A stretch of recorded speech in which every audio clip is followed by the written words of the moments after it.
Calling to order the Municipality of Monroeville's Citizens Night and Agenda Setting Meeting. Tonight is Tuesday, August 1st, 2024. It is approximately 7:07 p.m. If we'd all please rise for the Pledge of Allegiance, followed by a moment of silence. I pledge allegiance to the flag of the United States of America and to the republic for which it stands, one nation, under God, indivisible, with liberty and justice for all.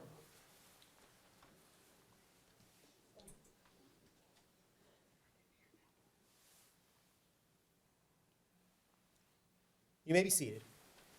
Could I have a roll call, please? Mayor Griesbach, Here. Mr. Hizzy. Here. Mr. Poach. Here. Mr. Stevenson. Here. Mr. Crut. Here. Mr. Adams. Here. Mr. Williams. Here. Mr. Yondo. Here. Mr. Graziani. Here. Mr. Ratcher. Here. Ms. Rock. Here. Mr. Hugus. Here. Mr. Sedlak. Here. Mr. Weldon. Here. Welcome. Tonight is our Citizens Night meeting and agenda setting meeting for October of this year. We're going to open the floor for citizens' comments. Before we get started, we always ask for you to keep your comments to a 5-minute time limit. We feel that that is plenty of time for you to get your point across. So this time period is for any municipal item. Next Tuesday, a week from today, is our regular council meeting. There will be a comment period at the start of that meeting for agenda items only. So that's the agenda items that we're discussing for this month. At the end of next week's meeting, there will be another comment period for, once again, any municipal item. So what we're going to be starting with this evening is, this is your time for any municipal item, for any resident or taxpayer to address council, keeping their comments to 5 minutes.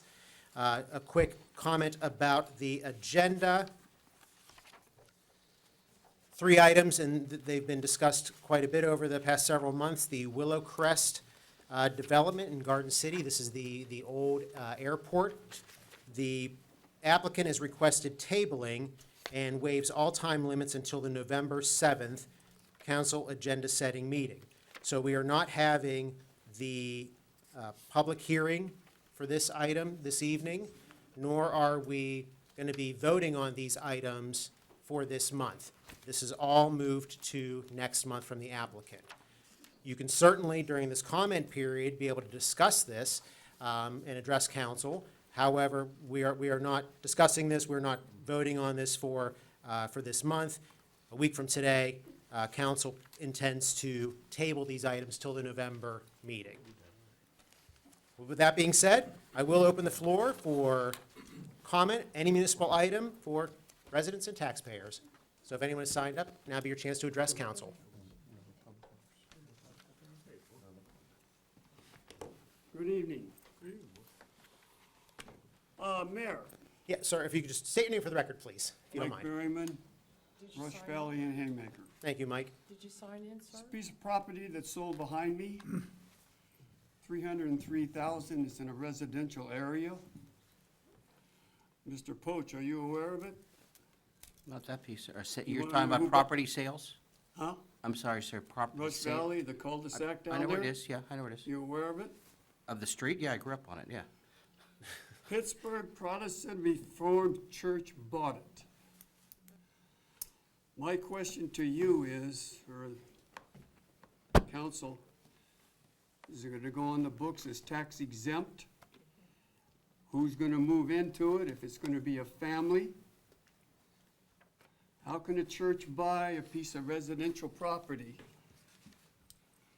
Anybody? This is your comment period. Yeah. Can you answer me? Could you tell me what the organization is again? Could you read that one more time? It's a residential house. I'm sorry, but what you mentioned, Pittsburgh, what was the organization? Pittsburgh Protestant Reformed Church. This is And the- my question is, maybe I gotta go to the tax office or talk to Pat. Is it tax exempt, being that the church bought it? This is the first I'm hearing of it, and this is the first, I'm assuming, that all of council is hearing about this, so. Hey, Mike, what house was it that they buy? 224 Rush Valley. Oh, at the very back end. all right. Campbell's. Mike, could you leave your contact, is your phone number on that sheet? Did you write that, your phone number there? You mean my phone number? Yes, on the Yeah, sign-in Yeah, it's sheet. on here, yeah. So perhaps maybe the manager could reach out to you and get that answer for you. Great. And my card is also right at the exit there. You can grab one of those as well. Okay, thank you. Thank you. That's just a shock. Signed in. I'm Bruce Walker with the Monroeville Historical Society. This past Saturday, we had our annual Heritage Day Festival. And I want to thank the municipality and the municipal workers for a great job. The place looked wonderful and it was cleaned up great. Just terrific job, and just thank everybody. Also, this coming Thursday, we're having the weekly Mac Moore meeting at the Old Stone Church at 8 o'clock. I'd like to invite you, the council and so on. 8 o'clock in the morning. AM? AM or PM, Mike? Bruce, Bruce. AM. AM. That's right. Sorry about that. You have to get up. And that's it. Thank you. Thanks, Bruce. Thanks, Bruce, well done.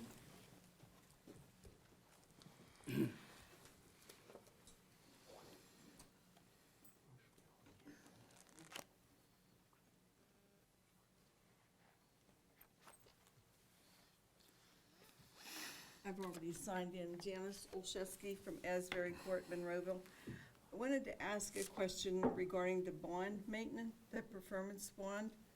The performance bond, as you well know, on Maple Crest was $2.4 million. And that was to remediate any type of wetlands or mines that had to be relocated on the site. And now the developer won't perform the remaining portions of the development. And there's 3 sections on the development. And questions I have is, how much of the $2.4 million was actually spent on the performance bond? And we have copies of it. And also, is the performance bond that we have in Monroeville of $2.4 million we should have somewhere in our funds, is this split between the 3 developments or 2 developments or just Maple Crest? What is the development? Also, on the hotel next to the convention center, there's been a lot of talk about who purchased it, and I understand that several of the hotels wanted to purchase it but were denied. I don't know why. I haven't heard. And also, there's no limit as far as Citizens Night goes, as far as like speaking goes. And that's according to the ordinance of Monroeville. Thank you. I'll leave the floor open for anyone who'd like to address council. But there is an ordinance that sets the rules and regulations of meetings, which we have set at 5 minutes. That's for the Tonight's meeting, we will have a 5-minute comment period for everybody. Everyone gets their 5 minutes. You'll get another 5 minutes next week prior to the meeting for agenda items only. You'll get another 5 minutes at the end of next week's meeting. It's fair and equitable for everybody. I'll leave the floor open to you. Okay. I did not bring my stopwatch. I'm going to save that, I guess, for November. I wanted to comment on some historical accounts, since it seems to be that the development was what I was going to be talking about on Willowcrest. The applicants that are asking for the Willowcrest development are the ones that are responsible for the Maple Crest development. The Planning Commission was informed about this developer's ongoing lawsuit in North Strabane Township in Washington County over a development called Majestic Hills. And Majestic Hills legal action occurred over June of 2018 with a landslide that occurred after developing, where 6 homes slid over the poorly stabilized hill. The township condemned those homes, and NVR, also known as Sandy Hill, also known as Ryan Homes, covered the expenses to relocate the affected homeowners. But this seems to be a red flag for irresponsible development that may well replicate here, because the developer who is asking for this approval, or will ask next month, has an unfinished development down the road from this, and that's one of the 3 things that were phase 1, 2, and 3 of Maple Crest. these businesses are familiar, NVR, Ryan Homes, and they had a summary judgment on this. NVR was not responsible for anything that had to do with that landslide, because what they do is they buy the individual lots, then they use third parties to develop, and geotechnical review, all the other parties join in, and that's what that $10 million lawsuit's all about. It's still going on. Some residents currently living in Phase 1 of Maple Crest, they have voiced concerns to me over pushing to get the developer to finish the job. There's a lot of work to complete on that, and don't forget, it's the same developer who's gonna be before you for Willowcrest. No work has been done, as far as I know, over the last year. I think it's been over a year. The developer's no longer interesting. I hear an interesting thing that I heard was that they're no longer interested in Phase 3. And this was a 3-phase development that's only got Phase 1 done. There are unconfirmed rumors of bankruptcy, and this is why I hope that Monroeville is still hanging on to that $2.4 million performance bond. And I'd like to know the status also of what might be remaining in that bond as the state mandates relocation of the destroyed wetlands. And I'm in the process of doing that and finding that out from DEP. I know that you have a copy of that permit. I know you have all copies of the permits, but I'm going through the state to get my copy. I'm not burdening this municipality with that. I'm doing my homework. Thank you. Thank you. I'll leave the floor open. If there's no one else that would like to address council, we're going to close the, No, I'm gonna speak. okay. I'm gonna follow up on that. I did sign in already. My name is Juanita Plaskin. I am a resident at 738 Greenleaf Drive. Welcome. Bought the property 22 years ago, so in 2002, relocated from North Versailles to Monroeville. Both my kids went to Gateway, graduated, and I am a professor of biology at CCAC Boyce. I educate all of the allied health people that reside and work in Monroeville. So I am very much adamantly against this property, the former airport being developed and excavated. I thought we were talking about that tonight. But I have suffered some structural damage to my home. I have the DEP coming out to my home on Thursday to look at it. We also have had in our neighborhood several homes that have been affected by the mine subsidence. A neighbor on Greenleaf Drive had a sinkhole that developed in their backyard. And that sinkhole was remediated by the DEP, but the DEP is very well aware that there are issues in our neighborhood. Developing on former deep and strip mines is problematic to our neighborhood. There's also acidic runoff on Greenleaf Drive from the former mine. It's apparent from the discoloration on the street. It goes from the house down to the sewer, and that discoloration is permanent, especially after hard rains. You can see the lingering effects of that subsidence. I am very much concerned for my property. The foundation of my home has shifted significantly in 22 years. We could not close our front door. Windows would not open or close, and the entire basement foundation wall has severely buckled. The ground has obviously shifted. We've had to pay a lot of money to fix these issues. As homeowners, we're well aware we're on the hook. No homeowner's insurance is going to cover that. Braces on our wall foundation, French drains in the basement, all of that, extremely expensive. We've had to spend all of this money to fix our property since we want to continue to stay here. But what damage is in store for us if this company is allowed to wreak havoc on this former mine property? I'm very leery of what happens next. We have downed trees in our backyard that have fallen on our property. My husband gets out there with a chainsaw and cuts them down. I tell him to file a claim. Make the people that own the land responsible for that. This is before any excavation has even started. Okay, this is hard rains that come down and the trees fall down in my backyard. So then what happens when they start to excavate? What assurances can we get from the municipality that this development will not cause further structural damage to my home and my neighbors' homes? And who is responsible for fixing the damage if and when this occurs? Is it the developer? Is it the municipality? As property owners and taxpayers, we do deserve answers to these questions before this is approved. The amount of rain and water that ponds in our backyard after a hard rain is very significant. Any proposed development where the trees are removed from the property will cause rainwater to be rerouted and affect our property line. No one from the municipality has ever come through our backyard to see the drainage issues. We've had these fallen trees on our property, and within the last 2 years, damage to our fence line, and we've had to remove these trees. What is next? We simply cannot stand by and watch the destruction of our backyard.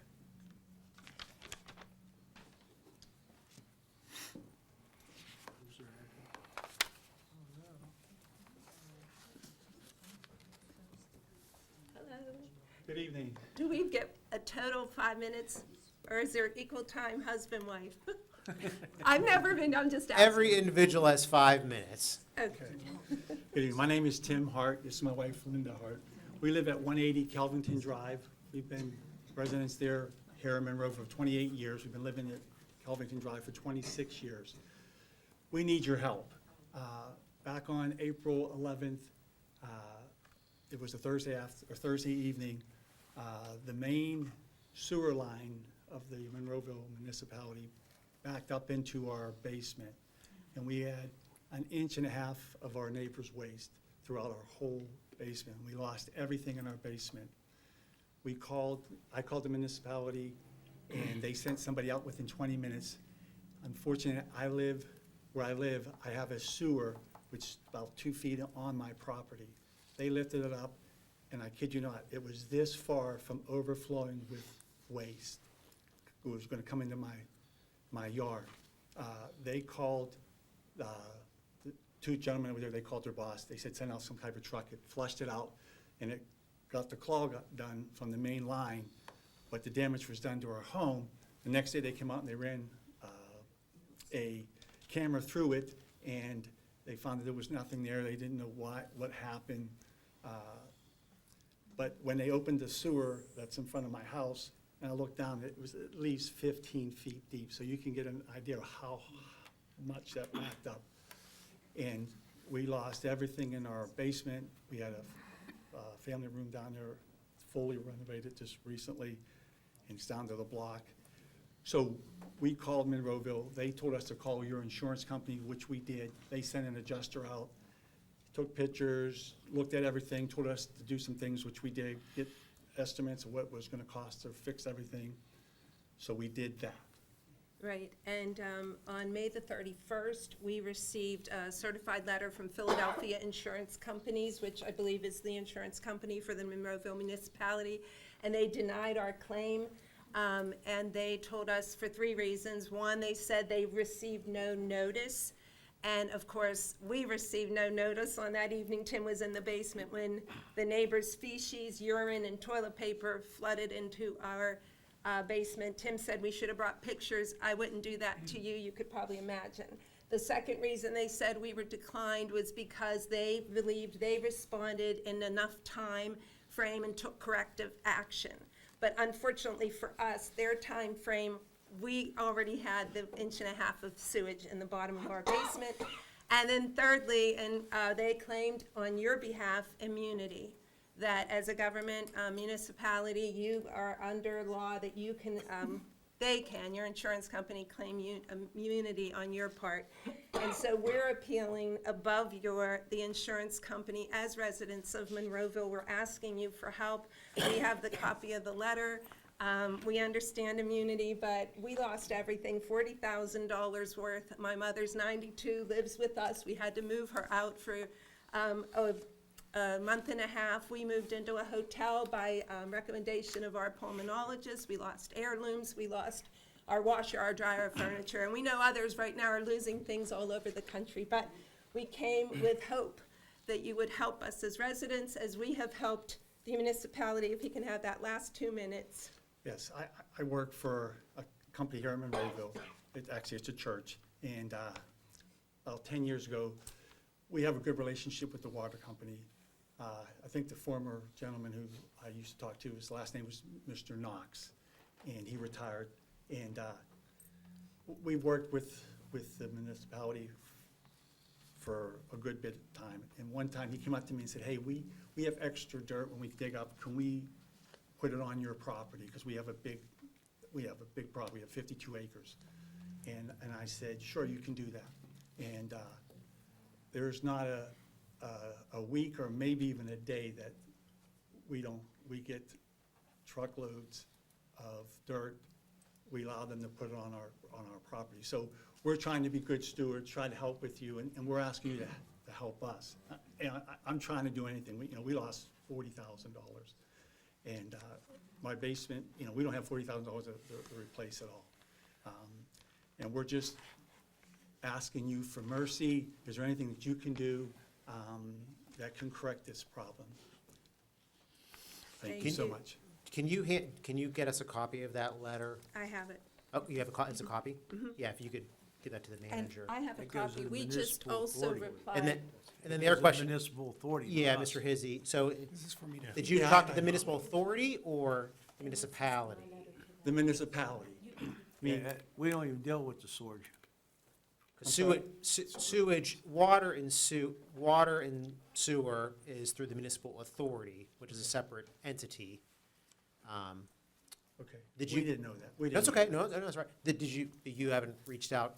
Because I'm assuming that's probably who came that evening, is probably municipal authority workers, water Yes, authority workers. Yes, I'm sorry if I Yeah, two misled you. different or entities. He had us misspoke. five- Oh, but no, this letter does have Monroeville Municipal Authority on it.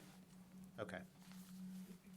Yeah, we just don't know where, they sent us to the insurance company, and insurance company, that adjuster, he was very nice, and then they just denied it, and, we're just trying to think, how can we, is there anything else that we can do? That's all. What was your address? 180 Kelvington Drive. While I can't speak to your particular situation, and it goes back to the last comment, check your homeowner's insurance for what they just described. And in Pennsylvania, mine subsidence insurance is eligible. It's a very small cost. You can't get mine subsidence insurance through private insurance companies. However, in Pennsylvania, through the DEP, you can get mine subsidence insurance. So unfortunately, while this municipality can't address your particular issue, by bringing your story to us, we can talk to people talk to your insurance agent, describe to your insurance agent what these people are describing, ask your insurance agent if that happened at your house, is it covered? Many of you have come to realize, if you've owned a home long enough, that there's a lot of fine print in insurance coverage. And there's many things that, no matter what you do, they won't cover, including, like, for example, flooding. If you're not in a floodplain, but it happens like in Asheville, North Carolina, you get flooded, you just don't get covered. But in your situation and in the former situation, when the person on Greenleaf described their home, every home, almost entirely in that area of our community, is covered by mine subsidence insurance. And you'll be surprised, it may be $100 a year of additional cost to you to buy from the state that insurance, which you can't buy through your insurance agent. So unfortunately for you, in this situation, this isn't unusual for us to hear these kinds of stories, that from time to time, whether it's a water authority, having a water line break in front of someone's house and someone's basement get flooded, or a sanitary sewer line break and someone's house gets damaged from that often those utilities are not, they're immune is what the word you'd use, from those damages for the various reasons the letter their insurance carrier cited and you summarized for us. But the lesson for all of us is talk to your insurance agent about these things and go to the state DEP. Just Google mine subsidence insurance. I have it for my house and most houses and you can type your address in and it'll tell you whether or not you're eligible to buy it. And the reason they know that is because they know where everyone's been undermined. There are parts of Monroeville where there hasn't been mining and your address might not be eligible. So you're in good shape. However, everyone in Monroeville is eligible and it's very minor, the cost is. May I say something? Yeah, and I just want a clarification. So did you say 180 or 182? 180. Because the letter says 180. 182. I don't know if that's a typo on the insurance companies. It's probably a typo in theirs. Oh, boy, I didn't even notice. So hopefully they were looking at the right house. But. No, they were there. Okay, the adjusters The came out. adjuster came, Okay, they he were, was actually On the right. encouraging, but Yes. Yeah, the On the manhole's right in My, front in yard. front of it, yeah. well, and also too, Richard, his name is something else, maybe we need to set you up with the general manager of the municipal follow authority, Mr. Story, Joe Yeah. Story, He's the one I talked to the very first time. the first time. He's the one that gave me the information to talk to. When I called him back, the second time to see about getting some testing done because our house smelled really bad. We couldn't live in our house for 30 days because the smell was that bad. He basically said, you need to talk to our insurance. I got the impression go through our insurance. Well, maybe we can circle back with him. Yeah. I and- think and- he's copied on both letters, mine and theirs. Yes, And if I may say, please, yeah. I did call my insurance company and didn't know that you could get that type of insurance. But if you did get that insurance, it only covers, just so everyone knows, it only covers $10,000. And for us, for the company that came in and cleaned the waste out of our basement, it cost $16,000. So you can see, yeah, you're right, it would have been $125 a year, which I'm gonna get, but it wouldn't even pay for just to clean it up. You know, and it was something, like I said, I've been living there 26 years, and we never had an issue. Until you know someone who's had the issue, you wouldn't know, even ask And I your think agent. that But- evening, we were the only home that we're aware of. But that they had. did also, when they were there the next day, they went across the street to check over the hillside, because there's that one across the street, it runs in the back over the hillside. And they came out saying they were gonna have the same problem. If they didn't catch it, they went down and they must have cleaned it out before it got in somebody else's house. So it was gonna happen to somebody else if they didn't go over that hillside.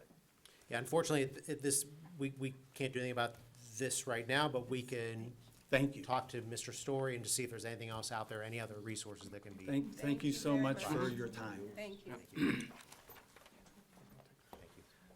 I'm going to leave the floor open.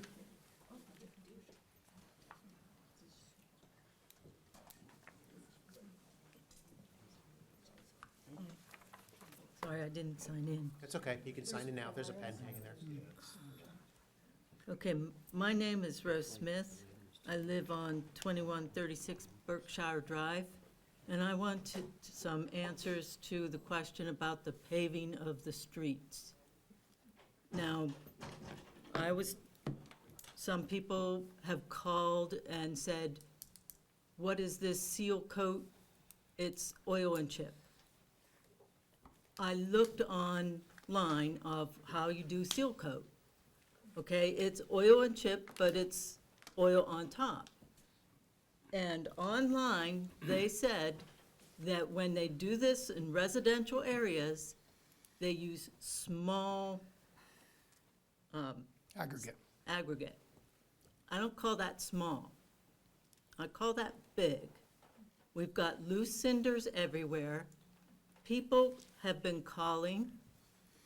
I found out that last year you did Mount Vernon Road, and people were complaining here too. I'm wondering, why did you continue? I went around to all the published roads that were seal coat. Not one person has said, oh yeah, their road was terrible and they really needed to be repaved. All you had to do was seal it, put a little fog coat on it. I talked to somebody on the road that you had for fog coat, and they were like, yeah, well, it really didn't need it, but yeah, it's fine. They came in and they sealed it, and, you know, everything's fine. I'm wondering why all these roads that you did the seal coat, and they're all suffering all the stones on the shoes, tracking in tar. Oh my goodness, I feel myself fortunate that it didn't rain the day after, because I hear stories of people who live on roads where it rained after, and all the tar goes down the drain, the storm drains. So now you're gonna have to be cleaning up storm drains from all the tar that clogged up in there. So I want to know if you were aware of people being so unhappy with this seal coat, oil and chip, is what I call it. Why did you continue?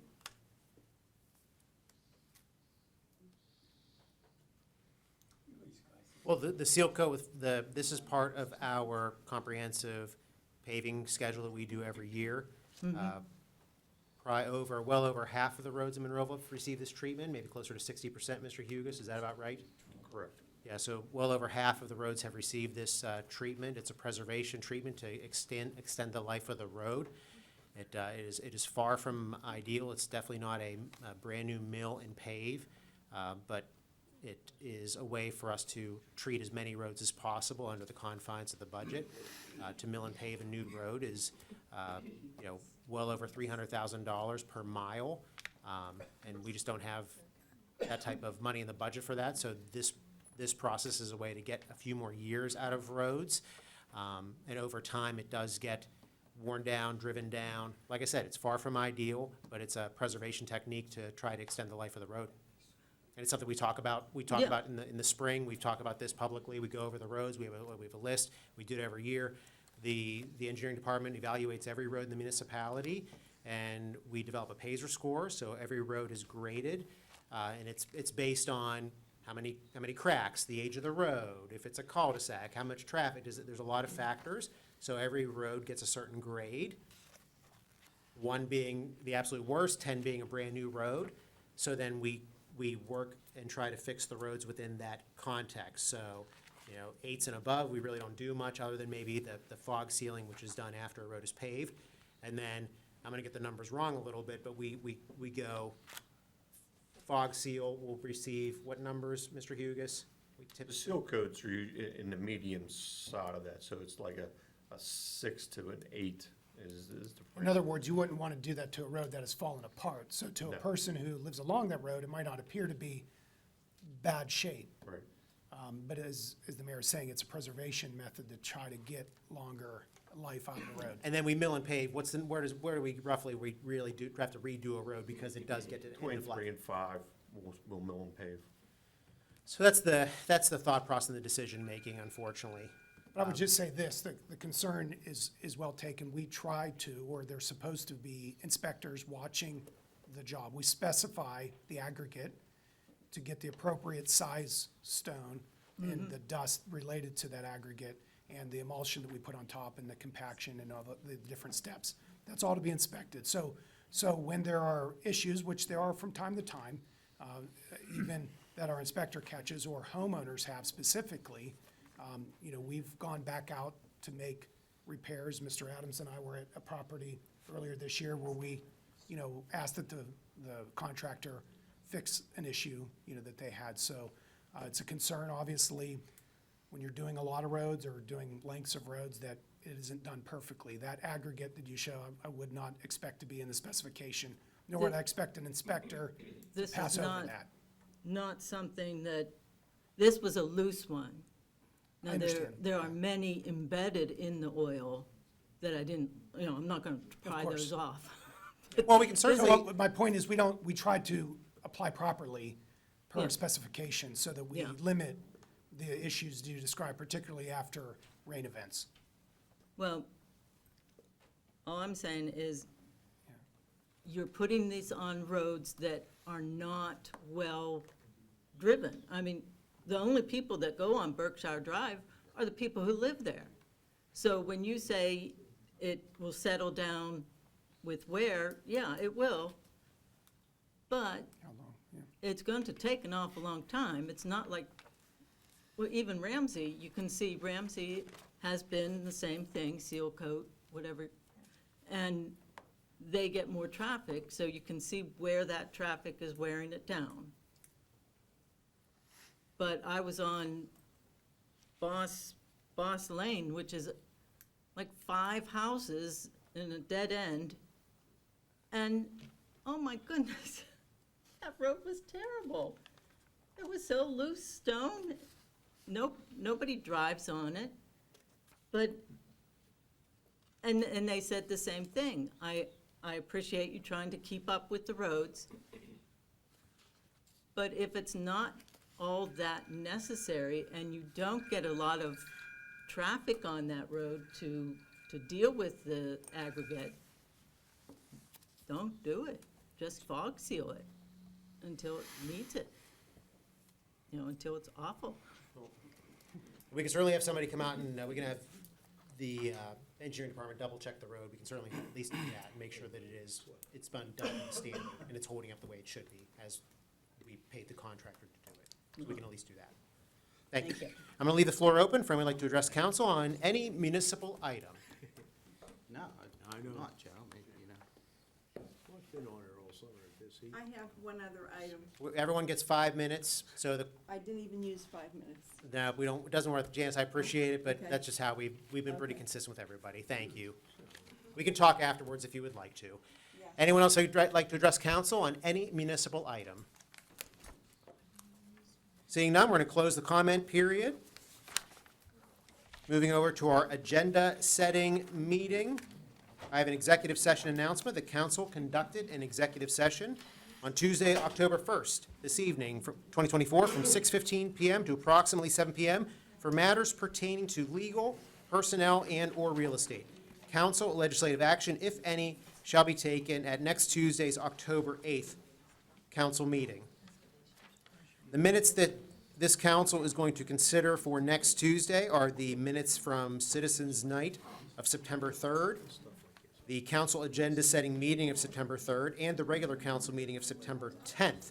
At this point, council, anyone have any questions or comments or additions, corrections to those minutes? Hearing none, the reports from the tax collector. Any questions or comments, council?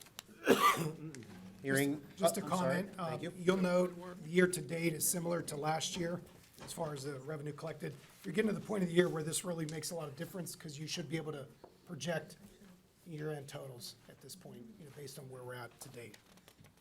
Thank you. List of bills and budget transfers. Any questions or comments this month, council? Hearing none.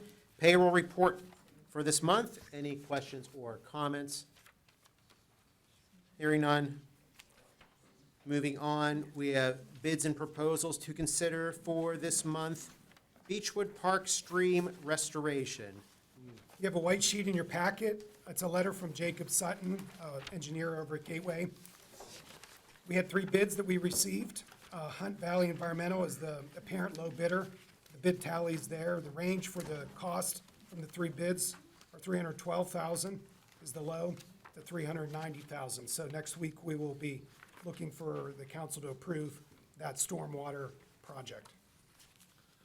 And that organization, that company, Mr. Hugus, have we used them before? Yes, sir, we have. So last year, we did 2 very similar projects, one along McGinley Road and one at the Public Works Facility. They were one of the contractors for that. Okay, so we've seen their work. Yes. Thank you. Any other questions or comments about that proposal, council? Hearing none, moving on. Into our consent agenda of new business. As I mentioned at the start of the meeting, these all pertain to the Willowcrest, Willowcrest Primo Land Group LLC, that is 24-3-ST, 24-2-C, 24-5-SUB. All these items, the applicant has requested tabling and waives all time limits until the November 7th council agenda setting meeting, and that's when we would have the public hearing for the one item, 24-2-C, and that is the conditional use application.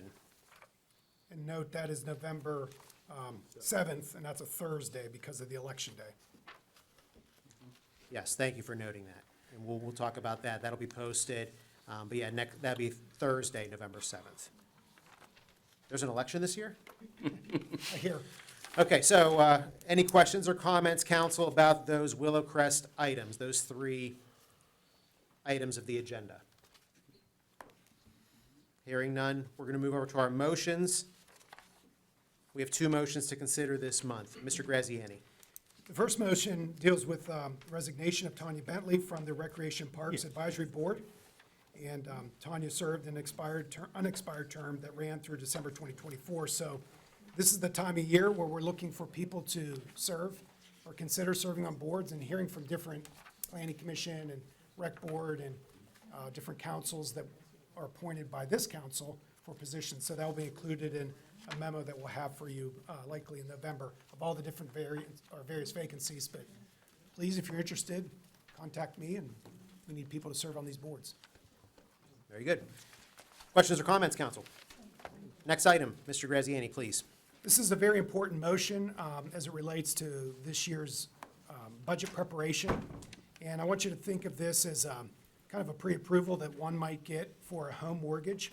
And this is a motion authorizing the Municipality of Monroeville administration to work with PFM Financial Advisors as financial advisor, Raymond James as underwriter, and Dickey McCaney Chicolte, if I'm Chicolte, Chilcote, sorry about that, PC and as bond counsel, and the local solicitor, which is at the table tonight, to proceed with the financing of the general obligation bond series 2024 in the approximate construction fund, the amount of $9,995,000 as shown.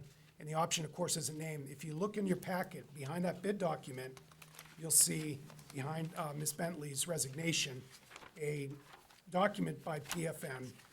And when you get into the document itself, beginning on page 6, there are 3 different options. One is a 15-year level payment, and the other 2 are a 20-year, but there's a little bit different way the 20-year happens on the third option with a wraparound structure.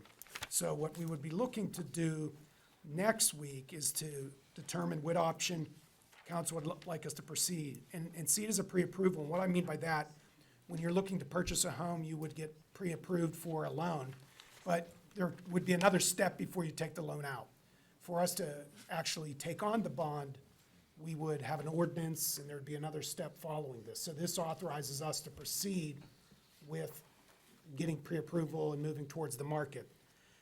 This particular obligation may be, as you can see explained in the document, part of 3 years of taking out bonds possibly, depending on how far we go with the facilities of the municipality. We have capital improvements that are in 2 categories. One are ones that last longer than, let's say, 3 to 5 years and cost over a certain amount of money. Vehicles, IT, roads, for example. And then another category of capital that deals with buildings, the senior center, the library, this building, the public works building. Our public works facility is over 50 years old, and we're looking at replacing it. In order to do that, we need to get a mortgage to pay for that. So this is getting us started down the road. The motion council would take next week would be, again, sort of like a pre-approval as a first step to taking out a bond, and you can see the amounts there. So just wanted to make sure council knew where to find those in their packets, and to be able next week to vote on whether you want to proceed and which option you want to proceed with. Very good. Any questions or comments, council? I'd like to talk with Alex sometime after the meeting or next week before we vote on this. I'm not sure what the bond's for, construction. Sure, so obviously, we have not developed our plans far enough to be able to, for example, go to bid and have someone start. So this would begin to provide us with the liquid funds next year to finalize final design for a new public works facility and the other buildings I mentioned, senior center, the library, this building as well. And potentially next year, if possible, a contract to begin site work for a new public works facility. So there's 2 moving parts to this. One obviously is the public works, which is the largest component. Getting this bond and starting it gives us the ability to really do all that hard work and to see how far, we can get next year towards this. We really never funded our capital improvements project that's been sitting for 5 So years. that's why I made, Mike, and I appreciate it's a great question. I made the distinction between the capital improvements program, which basically the community has done as a pay-as-you-go program. We buy vehicles based on a fleet schedule. We pave roads based on a pavement management schedule. We make repairs like HVAC and roofs based on a when it's broke schedule, which we all agree we'd rather be more disciplined and have a long-term capital improvements. And I failed to mention IT, for example, or for Monroeville Cable. We talk about having a new soundboard. I think 2012 was the last time the board was done in this building. Going to a new one would, for example, get us to do high-definition broadcasting. So those projects, that's one set of capital projects. What this bond is about are those that are improvements lasting more than 20 years, like a building, new construction for a new public works facility, and/or the rehabilitation of the other buildings that we have. So what I'm saying to you is, I'm suggesting council consider moving forward with this pre-approval process with the funding, with the intent that you're moving in the direction of build a new public works campus, a new complex, whether that's on site or in the new, we haven't decided all that yet, but this gets us moving in that direction.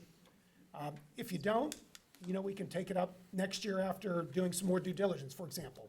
You might, council might say, you know what? We really do think we need to address Public Works, but we're not convinced we are ready to get the pre-approval for the bond or to begin to issue bonds. That's okay. We can, in the first quarter next year, do that.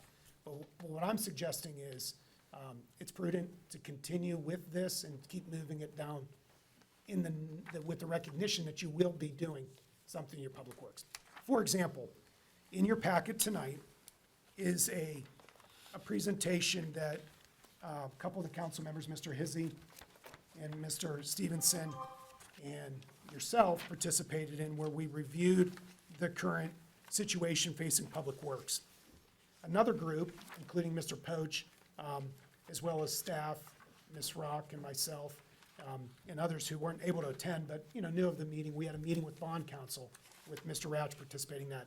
And that was that first proposal I talked about. So there's two things in your packet that you and I, when we follow up on our conversation, will help inform our conversation. One is, what does bond finance look like? At a high level, in 2026, we will make our final payment on our current debt. We're currently paying $1.45 million towards debt. We'll be debt-free, if you will. That was a refinancing of previous bonds, which went into building this building and other buildings that we built, for example, over time. So in 2026, you will be at the point where you have no debt. What we're proposing is anticipating that maturation, like you would with a car payment. Well, for example, people with cars, for example, will, own a new car, use the debt to do it, and then use that payment as the basis for the next one. We have a stewardship of buildings, and part of that is a 50-year-old, give or take, plus or minus, Public Works complex, which, when it was contemplated, for example, in refuse, we weren't doing recycling, we certainly weren't doing stormwater anywhere near what we're doing now, and we probably didn't have the snow routes we did do now back then. We probably have bigger vehicles and more of those. And so what we're contemplating is getting that physical plant modernized, energy efficient, all the things, safety, ADA that we need to take care of, but get it to be able to house our equipment. When this municipality adopted the stormwater utility fee in 2019, it contemplated obviously the purchase capital expenditure for equipment and the purchase capital expenditure of a facility. We've never built a facility. But we're to the point now where I'm saying to you, we've talked about it for a number of years. I wasn't part of those discussions, but I think prudently, this is the year where we make the big decisions about that. And the precursor of that is to move in this bond direction. What you'll decide next week is the pre-approval phase. If that goes well, and it may be, correct me if I'm wrong, Mr. Ratcher, December or January, where we pass an ordinance to actually take the debt. Yes. So there's another step, just like you would, I can get pre-approved for financing for a mortgage, and it might be for $350, but the house I get is $320, so I only take out a loan for $320, for example. And this is sort of what this is trying to do. But it's certainly, and that's why I'm taking time to talk about it tonight at the public meeting and pointing it out to you in your packets. This is not a light decision. This wasn't what only reason we were doing this, but we did when we bought the convention center, allowed ourselves to be able to roll that into a note. We used our reserve funds to pay for the convention center, and when we did that, we gave ourselves the option that if we did go into debt through the Treasury in the bond process, we could use proceeds of the bond, this $9 million, for example, to replenish those cash reserves. I'm not saying we're doing that, but that's another factor to think. There's a lot of moving parts. I mentioned MS4. I mentioned the age of the Public Works building. I mentioned the reserve fund with the convention center, but there's a lot of things that need to be thought of. And I would love for you and other council members to take as much time necessary, whether we meet one-on-one or in small groups like committees. For example, some committees have met. Eric has helped me put those groups together to kind of keep asking these questions, because we don't want to rush a bad decision. We'd rather take a long time to make a good one. So Alex, if we were to enter into this, we'll call it a pre-approval, how long does that pre-approval last? When do we have to make a decision as to how we're gonna spend it, what we're gonna take out? Well, if I was bond issuing people in council, I'd be as soon as possible, but I'm not them, So I'll say to you that you can take your time. We saw what the Fed did a week and a half ago, which is lower by whatever, they call it a basis points, whatever they're calling it. But anyways, it's 0.5% of the rate. There may be benefit for us to be a little bit slow to go into the market. So what it would cost us now to finance 9 million, maybe less, if we go slower in the next year. So that's my layperson answer. Bob, you might have a different angle on that. You might be saying that, if we do this resolution in October, we're telling the market by X we're going to be. Well, the interest rate, though, will stay open and float with the market. So if you wait and the market goes down, and I mean, I'm no financial genius, but all the indicators seem to be that everybody thinks that interest rates are going to go lower. So, maybe you watch that and you say, okay, we'll move slowly because we think there's some economies there. But by next Tuesday, I'll get you a better answer. In other words, by making the decision in October to approve this resolution, is that binding us to by January to be passing the ordinance? Right, like if I go out and get pre-approved for my mortgage, I don't buy something in 90 days, I gotta go again. I guess that's what I'm the asking. question. Yeah, it's a good one. The difference with this pre-approval is that I think you lock in a rate, right? Right, correct. There's right. no lock-in here. Okay. Josie, you might have a different way of looking at it, but I think his question's a good one. No, I agree that you can't really, I don't think with the bond, they didn't even really mention interest in their proposal, because that could fluctuate. By who purchases Right. bonds. And depending upon when we get it, and, it's unknowns what the interest is gonna be.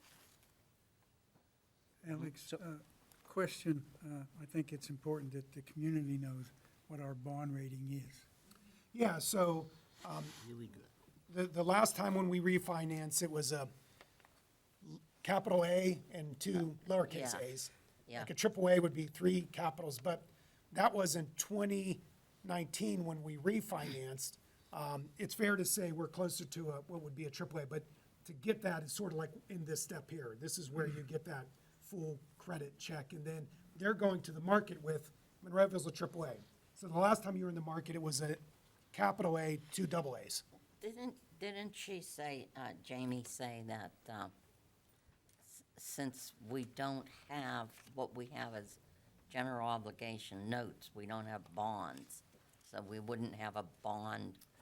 That was another Credit angle that I rating. shared with you, that Right. it, She did. We don't have one right now. our Or- credit rating is good, because they determine credit by your revenue and your ability of the tax in your community. We're nowhere near tax thresholds, that is the upper limit of what we can tax, and the tax base is diverse and large. So, given our, again, 1.4 million in a non-general obligation note, that's our debt, we don't have a rating per se, but when we Correct. got that, that was the last rating we were given. Correct. Yep. Thank you. And if I just, one thing that Mike, you might have brought up, and Alex, I believe you answered this, so our capital improvement program that we've discussed, our capital improvement budget, that this is going back to Mr. Little, that with all the buildings and all the departments, they had a list, so was some of this yeah, part so of that? the- That's kind of what you were asking. I'll be honest with you, Mr. Little, and who knows when before, because I think even 20 years ago, you went and bid to build a new garage, but pulled back on that. You went as far as design and maybe even getting prices, but haven't. So for years, we've talked about different needs at the building. But more specifically, in my mind, when I'm looking at and assessing your annual capital within the 5 and the 10, but the 5, for example, pavement management, fleet management, furniture, IT, and other kinds of major building repairs, it's kind of hard to get a lot of clarity on that when I don't know what you really want to do here. This project is the physical plant of your complex, right? It's your house.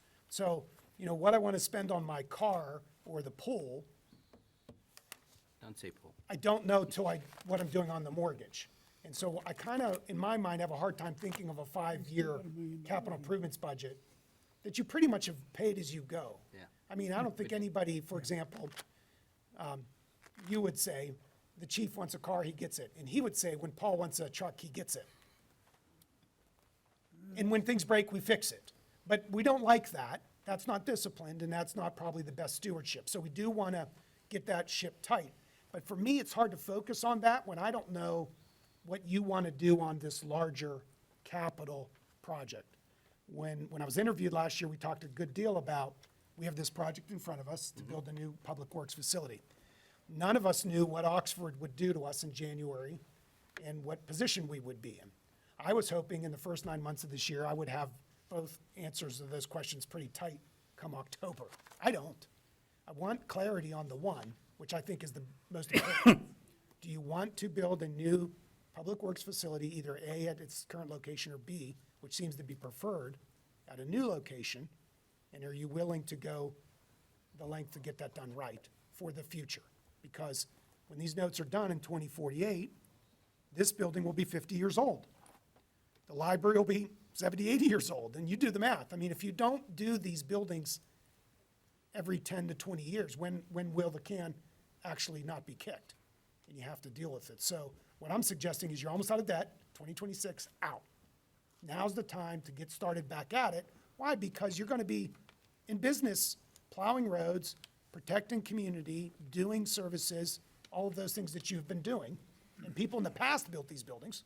I mean, someone decided in the 70s to build that, someone in the 90s to build this, and so forth. You're just in that position now to decide what you want for the next 20 years. But I also think it's, there was a lot of work, and we kept bringing it up, and we kept looking at it, and it got delayed, and there's, multiple reasons why things got delayed. But with the capital improvement program, we haven't had one for quite some time. I agree, when it gets to a dire need, we pay as we go. Something really breaks, we typically fix it, which isn't the best approach. But maybe what I would like to see is maybe we at least review what was there Yeah, so before. I've asked the what the department document- heads to update and get better, newer quotes. For example. Because then also too, there's probably newer prices are really have Yeah, I changed in think- the past year, but also too, are there things that have already been taken care of, that we've already crossed off the list? And are there new things that have replaced those items as well? So correct me if I'm wrong, Paul or Josie. It was 2022 when you actually saw a draft. Was that fair, the capital improvements program that Tim? No, probably 2019 is really when we started, 2020, and then that's when the pandemic hit and everything sort of got derailed. But the program was pretty much put together in 2020. And then it came back around in front of us, though, updated after the pandemic. And that was the 22, we got it. This group, well, Right. except for Bill, this group got it. We'll get you a copy, Bill. And so what I've asked the department Not heads an to do is to update those numbers. And as we all know, for example, we just signed an amendment to a purchase order on 2 dump trucks that, went up 5 or 10%. I might be underestimating, but we had to reauthorize a new purchase order. Correct. Because the price is now the timeline is longer, and then the cost is higher than we went out. So I've asked the department heads to do, is update all of those numbers. And I'm collating and coalescing that now. I wanted that done in June, at least, but we kind of got distracted on the way. And there's been a lot, this council's done a lot of work in a number of areas that I think are significant. Whether it's the Plate Smart, which I think if goes through, if we keep moving, we'll have revenue that can be contributing to capital needs as it relates to safety. But then the whole convention center discussion just got us kind of sideways. But I think, Josie, we hope that we'll have updated numbers, and we'll at least be able to represent what 2022 had. And as some of you realize, we've had a lot of architects doing some extra work. And we did spend a lot of money most recently, and we're spending money continually on the camera safety project, which is one that was not planned or programmed, but yet being implemented. Well, you mean the safety program? Yeah. Well, again, that was one that was planned for in 2019, and then got derailed following a security assessment for the municipality, too. So that was one that was on the way and then got set aside. So That the was point is, 1.3 million. there has been some proactivity without the discipline of adopting the budget, if that makes sense.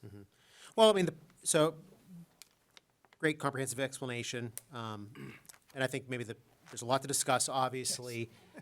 And then I think the take-home message about this item that you'll consider for next week is that we're not borrowing money by voting next week.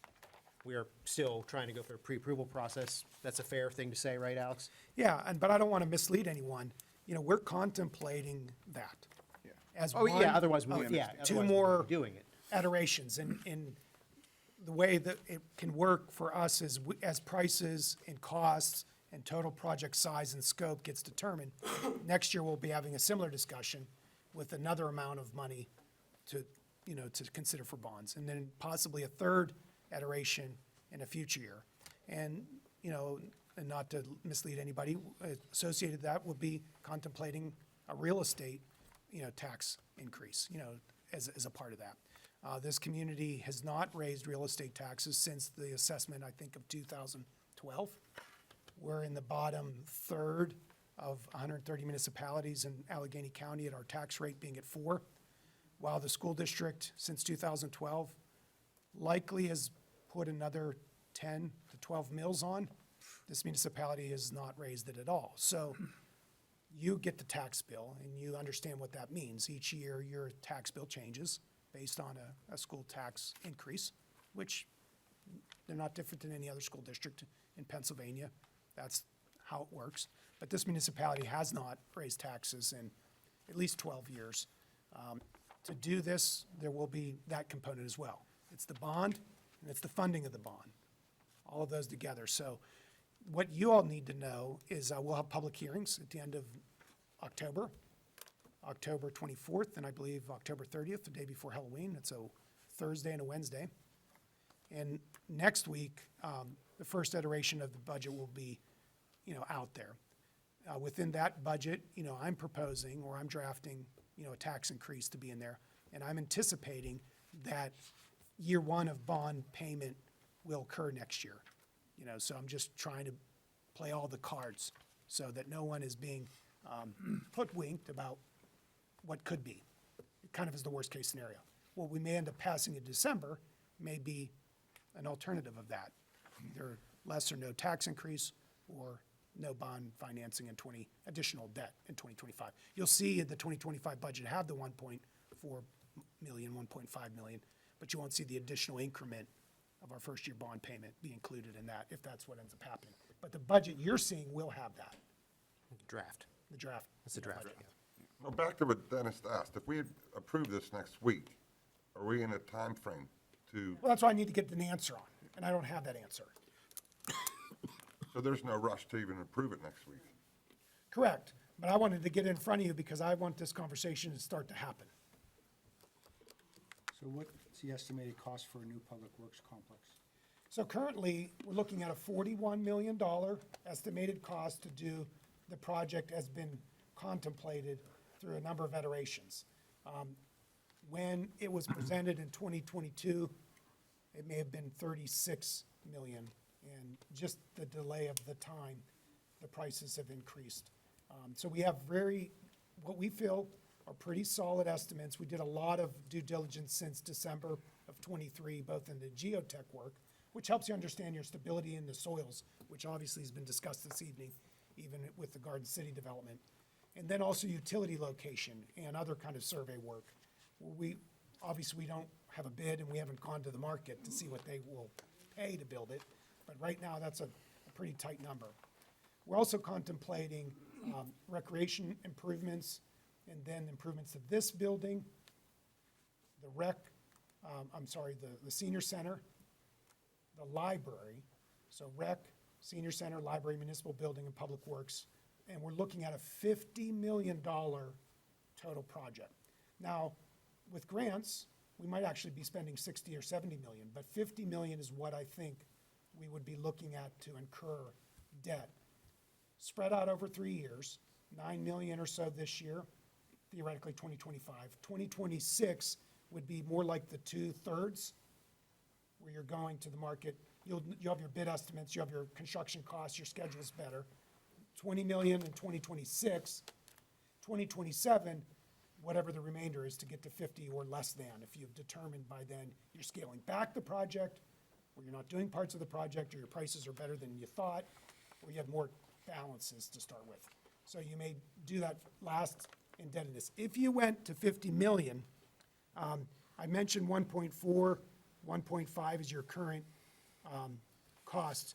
You can open up your packet, so we don't have to imagine the number, but you can see in the two scenarios, on page 8 is the wraparound schedule, and page 7 is the 20-year option. We won't look at the 15-year option. You all know if you do it in less time, the payments are higher.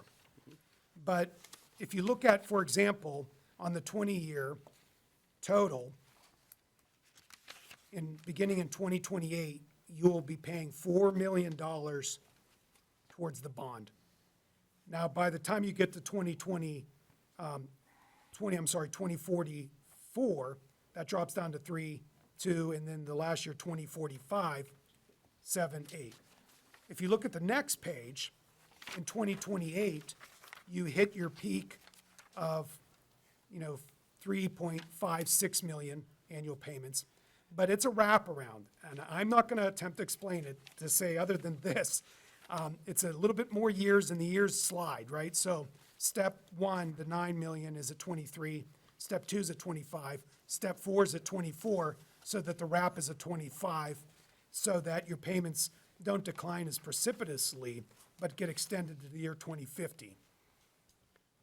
So what I'm asking you to do is consider those, and maybe next week, if it's amenable to you, on page 3 of your agenda tonight, item number 2, to plug in a number for the option for the 9.9. Again, giving a direction to bond council and et cetera of where we're looking at doing it. Are you looking at the wrap, which is the lowest of the 3, or are you looking at the 20-year straight up, or are you ambitious and you want to do this in 15 years? As Josie said, until the bonds get sold, you don't know the exact amount, but these are pretty good numbers to work with to have an idea. On page 5 of the bond packet gives you an idea of what your debt looks like now and what happens to it in 2026. How much you have left and so forth. And that is accounted for on the 3 options that are before you.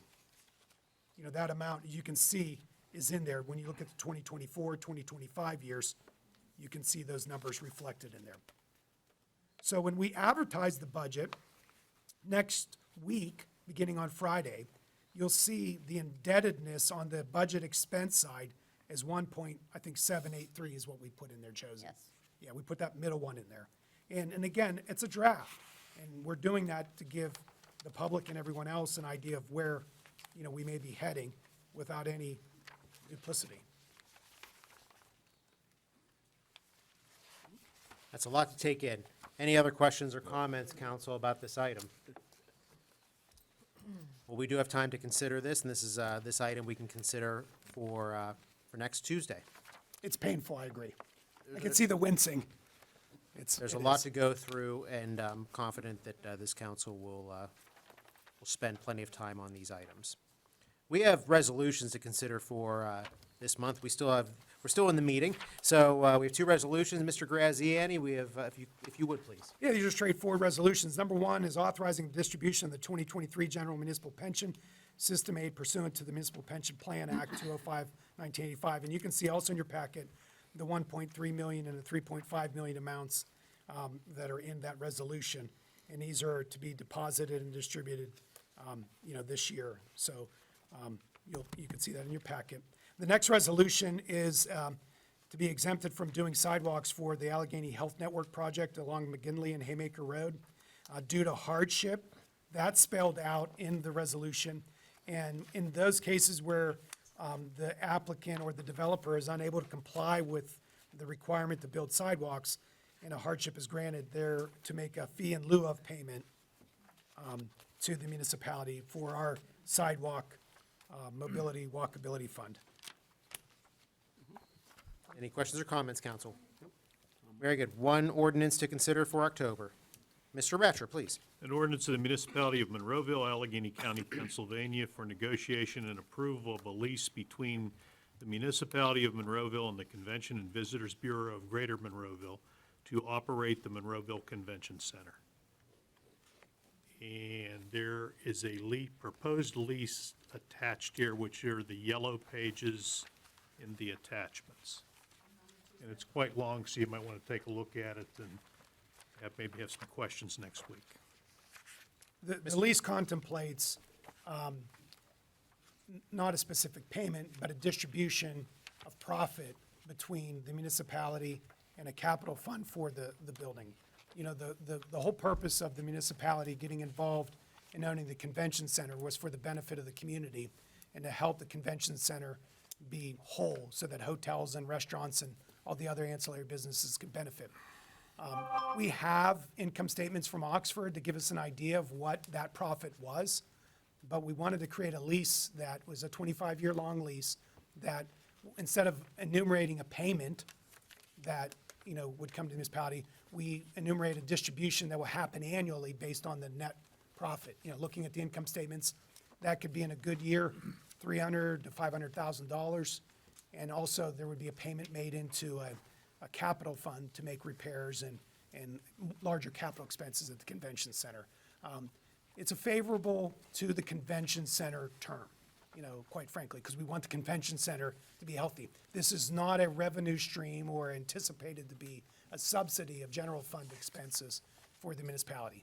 Oxford may have had intentions to profit from it. We have intentions for it to be healthy in the future and sustainable. And we won't be staffing, the municipality won't be staffing the convention center. So correct, the lease is a lease with Visit Monroeville, as you can see in the sheet. And Visit Monroeville has an agreement with Prospera, who is a company who has been managing the day-to-day operations of the convention center. So, you know, helping all of the shows be put on successfully. When the vice president was in town and they needed a lot of extra thing at this week's show, that was all on Prospera and their vendors. You know, we have more than an arm's length removal. We have no access, no departments are gonna get special favors or any deals there. No council members will have keys to the operation. I won't have a key to operation. I need to give them 24 hours notice to be able to go look at things at the site because it's run by the Visit Monroeville and they're responsible for its operation. Very good. This was the end result of a lot of hard work over several months by a lot of people, and I think this is a wonderful thing for the community and for the region, and council can consider this lease next Tuesday. Any other questions or comments about it, council? Thank you. That was our only ordinance for October. Mr. Ratcher, thank you, and we're going to move over to our reports of staff. Do you have anything else for the good of the order? Nothing tonight, Mayor. Thank you. Mr. Graziani, back to you. We have a number of things. I want to give a shout out to Chief Cole. When notice came that the vice president would be attending Saturday's event, I don't know if Doug slept at all between that moment and sometime late Saturday when he finally probably collapsed. But it required an enormous amount of effort coordinating with the Secret Service. Unbeknownst to me, we can't invoice anybody for all of our extra overtime, including the Public Works Department, which was required to put heavy filled dump trucks in certain locations along routes. Our ambulance crews were from the airport to Monroeville and back, entirely in service. I think we had 3 of them in service that entire time. I think we had 11 additional police officers. Correct. In addition, what our normal complement would be that day. But it's all Eric Poach, Doug Cole, the police officers, the Public Works team who put a ton of time in and almost very little notice. You just told the state, you know, by Secret Service that the vice president candidate's coming. And you know, and that's what we're here for. I mean, I think that's what I love about local government. I would never want the feds running what we do here locally because they could never do it as well as Chief Cole and the people do locally. And we should be very proud of that. Number 2, I mentioned the budget hearings. Mark your calendar. At those hearings, you'll be hearing from the department heads, but you'll hear a lot more about some of these big items related to the Public Works complex and the other things related to possible bond financing and paying for that. I also want to just recognize a person who served this community for a very long time. William Bill Kaminsky was a detective. He retired on July 4th, 1994, after serving here in Monroeville for a number of years. He went on to serve another 20 or so years with the Kennywood in Idlewild, where he was affectionately known as the Chief.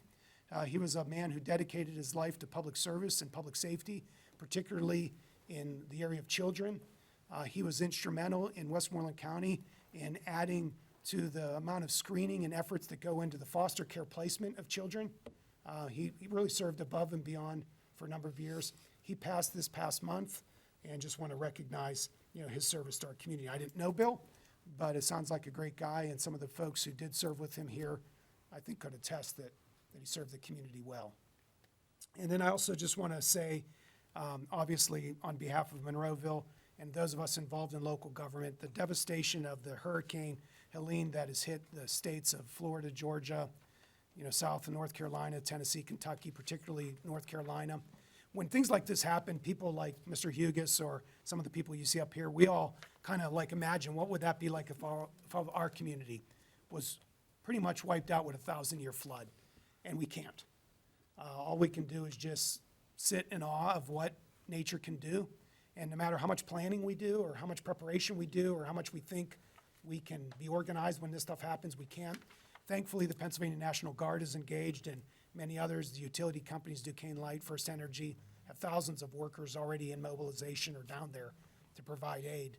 But it's going to be a decade-long effort for some of those towns, I imagine, to rebuild, something we just can't comprehend what it must be like to be going through that. So I'm sure all of you, if you haven't already, considered donating to the Red Cross and other organizations who are providing immediate need for people who need it. That's all. Thank you, Mr. Graziani. Mr. Hugus, anything this evening? Can't follow that one up. Ms. Rock? No, we've had enough numbers talk tonight. Thank you. Move over to our reports of our council members. none, Mr. Hizzy, thank you. Mr. Poach? Just to follow up what Alex said from the cooperation from everything this past Saturday. It really was leading the police department to do that. And that's true. I'm not sure Doug still has recovered from that, but also some of our detectives were very instrumental in a lot of the planning was on there. And they did a terrific job. And I know in myself talking to the folks in the Secret Service when we were there too, they just kind of couldn't believe that we could do what we were able to do, from here, from Monroeville's perspective and locally. And they were also short on their resources as well too. So, it was good, and I think it worked out well for the community, and I was very happy to see that. And I think that's all for right now. Thank you. Mr. Stevenson? I just want to reiterate on some of the things that Mr. Pote said. Our Public Works Department you couldn't ask for a better job. Same with fire and our police department. We're very lucky to have those kind of organizations here. And they step up every time. So thank you all. Mr. Krupp? Nothing, thank you. Mr. Adams? Yeah, a couple things. Jared, do you have the flyer for the senior center fundraiser? Very good. There you go. Ooh. I just wanted to announce the senior center will be selling 8-inch hoagies from the Triangle Hoagie. There you go. $8 a piece. Orders are being taken through October 28th, and you can pick up your order Friday, November 1st. Stop in at the Monroeville Senior Center. I'm busy. Thank you. And one other thing, is the Mall Bridge still scheduled to open October 4th? Yeah, that's the latest I had. October 4th. And that's it, Mayor. Thank you, Mr. Adams. Mr. Williams, please. The public needs to know that this is Breast Cancer Awareness Month. Ladies, get your mammograms. Early detection is the key to saving lives. And we're interested in our women saving lives. So early detection is the key. Ask the manager, ask the council to bring your packet back. I don't think we need to copy all this paperwork, especially this month. And it should be a standing order. If there's a change in the cover page, let us have that. But otherwise, bring it back. That's a Maybe lot of next year we'll paper just do to wait. tablets for you all and forget the paper. Yeah. Well, some of us have a little more problem with that than others. You can always learn. You can always learn. Yeah. condolences to the Bill Kamenski family. I went to church with him at the Murraysville Christian Missionary Lines, and I can still see him sitting in the same place every week. He was great to talk to and a great asset to our community. So again, condolences to his family. As we come into the budget period, the public needs to know that any other community in this area, Turtle Creek, for instance, refuge collection is $80 a quarter. That's $320 a year, and it's included in our taxes in Monroeville. And our refuge people, I don't think anybody does a better job than them in the whole area. And that's all I have to report. Thank you. Thank you, Mr. Williams. Mr. Biondo? Nothing tonight. Thank you. And I'll just reiterate what Mr. Graziani, you mentioned about the visit by our vice presidential candidate. Yeah, I'm really proud of the way that our community rallies around these type of events. And yeah, I do want to thank, the police department, Chief Cole, Public Works, all of our EMS, Public Safety, Mr. Poach, everything that was done that weekend. It's incredibly important. I feel it's our duty when we get someone of that stature here visiting our community.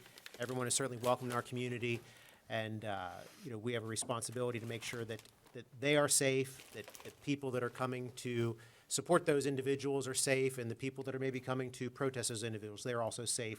And I'm proud of the way that we handled that this past weekend. And we're always here and the convention center is open for business, so we're welcome to have anybody come to the convention center. And I also want to just express my condolences to the Kaminsky family. And with that, I'd like to seek a motion to adjourn. Make a motion to Second. adjourn. Motion and second, all in favor? Opposed? This meeting is adjourned. Thank you and good night.